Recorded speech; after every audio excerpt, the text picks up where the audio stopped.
5 seconds. Start. மாண்புமிகு தலைவர் அவர்களே, இங்கு நடைபெற்ற விவாதத்தில் மாண்புமிகு உறுப்பினர்கள் பலரும் கலந்து கொண்டு இந்த மாநிலத்தின் தொழில் வளர்ச்சி குறித்த தங்களுடைய மதிப்பீடுகளை எடுத்து கூறியிருக்கிறார்கள். பேசிய உறுப்பினர்கள் அனைவரும் அவரவர்களுடைய தொகுதிகளில் புதிய தொழில்கள் ஆரம்பிப்பதற்கு இருக்கிற வாய்ப்பு வசதிகளை பற்றி விவரமாக தெரிவித்திருக்கிறார்கள்.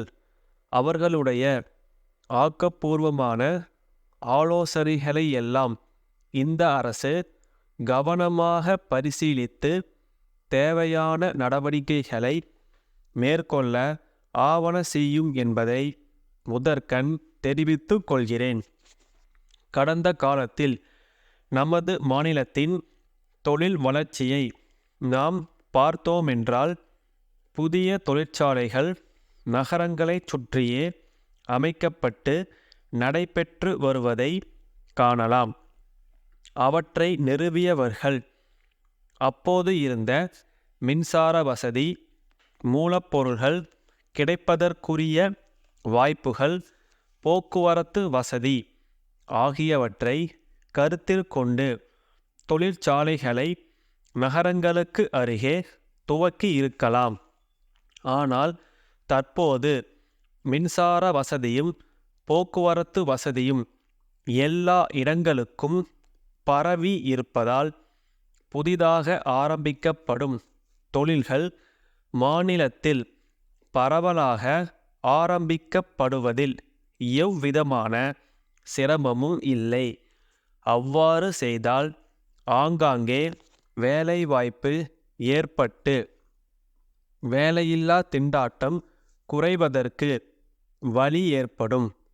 அதனால்தான் புதிய தொழில்கள் கிராமப்புறங்களில் ஆரம்பிக்கப்பட வேண்டும் என்ற கருத்தை இந்த அரசு அப்போதைக்கப்போது வலியுறுத்தி வருவதோடு அதை செயல்முறைப்படுத்த முழு மூச்சுடன் முயன்று வருகிறது.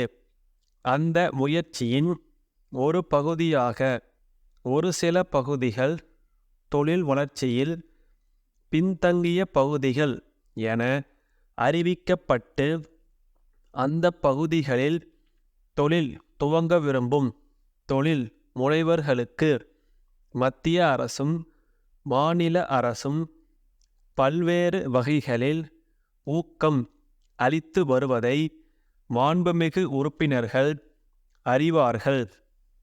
இதர பகுதிகளிலும் புதிய தொழிலகங்களை ஆரம்பிக்க விரும்புவோருக்கு மாவட்ட தொழில் மையங்கள் ஆலோசனைகள் தெரிவித்து உதவிகளும் புரிந்து வருகின்றன. எல்லா இடங்களிலும் பெரிய தொழில்களை ஆரம்பிக்க முடியாது என்பதால் கிராமப்புறங்களில் உள்ள மக்கள் விவசாயத்தோடு சிறு தொழில்களை துணை தொழில்களாக செய்து தங்கள் வருவாயை பெருக்கிக் கொள்ளத்தக்க வகையில் ஊரக தொழில் வளர்ச்சியில் இந்த அரசு அதிக கவனம் செலுத்தி வருகிறது. அந்த வகையில் ஒரு புது முயற்சியாக பட்டுப்புழு வளர்க்கும் தொழிலுக்கு ஆக்கமும் ஊக்கமும் தரக்கூடிய அளவில் ஒரு திட்டம் வகுக்கப்பட்டு செயல்முறைக்கு கொண்டு வரப்படுகிறது. நமது மாநிலத்தில் கைத்தறி நெசவுத் தொழில் முக்கியத்துவம் வாய்ந்த தொழிலாக இருக்கிறது.